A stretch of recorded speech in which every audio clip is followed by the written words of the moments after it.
राष्ट्रवादी काँग्रेसचे अध्यक्ष शरद पवार यांचा तिसरा दुष्काळी दौरा आजपासून सुरू होतोय।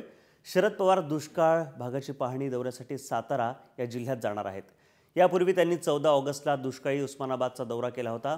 तेथे मोर्चा सुद्धा काढण्यात आला होता आणि त्यानंतर मुख्यमंत्रीची भेट घेऊन दुष्काळी उपाययोजनांची मागणी त्यांनी केली होती। तत्पूर्वी जूनमध्ये त्यांनी पहिला दौरा केला होता। पवार आता पुन्हा दुष्काळी दौऱ्यावर आहेत आणि कशा प्रकारे शेतकऱ्यांना मदत करता येईल यासाठी ते अनेक मुद्दे या ठिकाणी मांडणार आहेत। नुकताच फडणवीसांचा दुष्काळी दौरा संपला आणि पुन्हा आता शरद पवार राष्ट्रवादीचे प्रमुख या मराठवाड्यात दौरा करतायत आणि कशा प्रकारे भीषण परिस्थिती त्या ठिकाणी पाणी टंचाई आहे, त्याचबरोबर अनेक समस्या आहे, आत्महत्याचं सत्र सुरू आहे।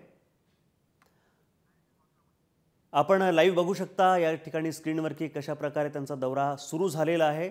दुष्काळी भागाची पाहणी करतायत शरद पवार, राष्ट्रवादीचे अनेक नेते या ठिकाणी उपस्थित त्यांच्याबरोबर। शरद पवारांचा हा तिसरा दौरा आहे। यापूर्वी त्यांनी जूनमध्ये सुद्धा दौरा केला होता आणि दुष्काळग्रस्त भागाची मराठवाड्याची पाहणी केली होती आणि 14 तारखेपासून ते पुन्हा यासाठी जेल भरो आंदोलन सुद्धा करणार आहेत। शरद पवारांचा तिसरा दुष्काळी दौरा आहे हा। जून आणि ऑगस्टमध्ये पवारांनी दौरे केले होते, त्यानंतरचा तिसरा दौरा। शरद पवारांचा पुन्हा हा दुष्काळी दौरा आहे। पवारांचा तिसरा दौरा आहे। सातारामध्ये ते आता दाखल झालेले आहेत। शेतकऱ्यांचं आत्महत्येचं सत्र सुरूच आहे आणि कालच मुख्यमंत्र्यांचा दौरा असताना शेतकऱ्यांनी आत्महत्या केल्यात। प्रतिनिधी विकास भोसले आपल्याबरोबर आहेत। विकास, पवारांचा हा तिसरा दौरा आहे, काय अधिक माहिती या क्षणी देशील तू?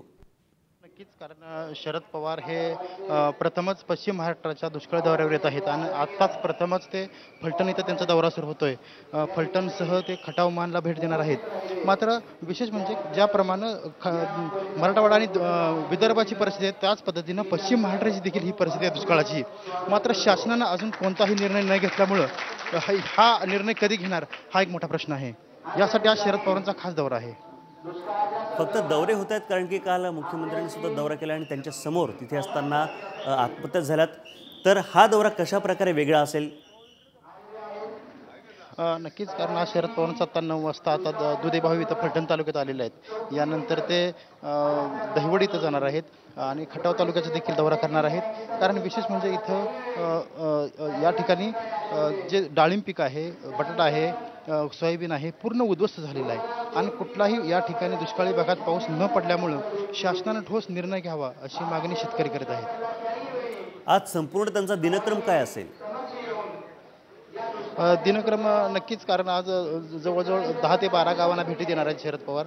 आत्ता दुधे भावी फलटण तालुक्यामध्ये शरद पवार आत्ता आलेले आहेत, आपण पाहू शकता हे दृश्य।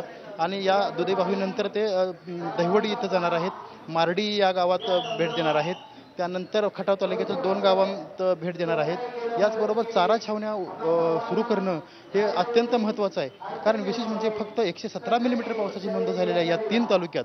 फलटण असेल, खटाव असेल, मान असेल, या तिन्ही तालुक्यात फक्त कमी पाऊस पडलेला आहे, त्यामुळं भयंकर दुष्काळी परिस्थिती आहे। मात्र शासन याबाबत कधी गांभीर्याने घेतलं नाही। शरद पवार आल्यानंतर ते गांभीर्याने घेणार का हा मोठा प्रश्न आहे। धन्यवाद या संपूर्ण माहितीसाठी।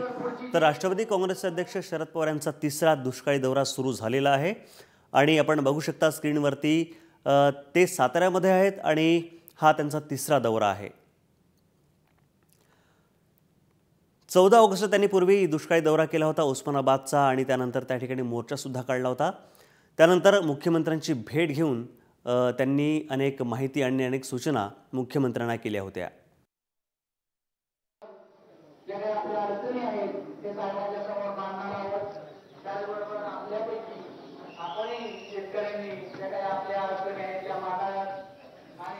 शरद पवारांचा हा तिसरा दौरा आहे आणि दुष्काळी भागांची ते पाहणी करतायत आणि अनेक सूचना त्यांनी मागच्या वेळी सुद्धा मुख्यमंत्र्यांना केल्या होत्या। कशा प्रकारे या गंभीर परिस्थितीतून शेतकऱ्यांना बाहेर काढता येईल, त्यांचं मनोबल वाढवता येईल, कारण की आत्महत्या सुरूच आहे। कालसुद्धा शेतकऱ्यांनी आत्महत्या केल्यात मुख्यमंत्री त्या ठिकाणी दौऱ्यावर असताना, आणि या सगळ्या बाबींची दखल घेतली जावी यासाठी पवारांनी हा तिसरा दौरा जो आहे तो आखलेला आहे आणि ते सध्या सातारा जिल्ह्यामध्ये आहेत। 14 तारखेपासून याच गोष्टीसाठी, याच समस्यांसाठी ते जेल भरो आंदोलनसुद्धा करणार आहेत. आणि पवारांचा हा तिसरा दौरा. यापूर्वी जूनमध्ये आणि त्यानंतर ऑगस्टमध्ये पवारांनी दौरे केले होते आणि या दौऱ्याचा अहवाल त्यानंतर अनेक ज्या काही त्यांनी स्वतः त्या ठिकाणची परिस्थिती पाहिली होती त्याचा अहवाल त्यांनी मुख्यमंत्र्यांना दिला होता आणि त्यांच्याकडून कशा प्रकारे उपाययोजना करता येईल शेतकऱ्यांना यातून बाहेर काढण्यासाठी याची माहिती दिली गेली होती. यावर्षी हवामान खात्यानं पावसाचा अंदाज व्यक्त केला होता. त्यानंतर सरासरीपेक्षा पाऊस कमीच झाला आणि तो अंदाज अगदी खरा ठरलेला आहे. कृत्रिम पावसाचा प्रयोगसुद्धा या ठिकाणी अयशस्वी पडलेला दिसतोय.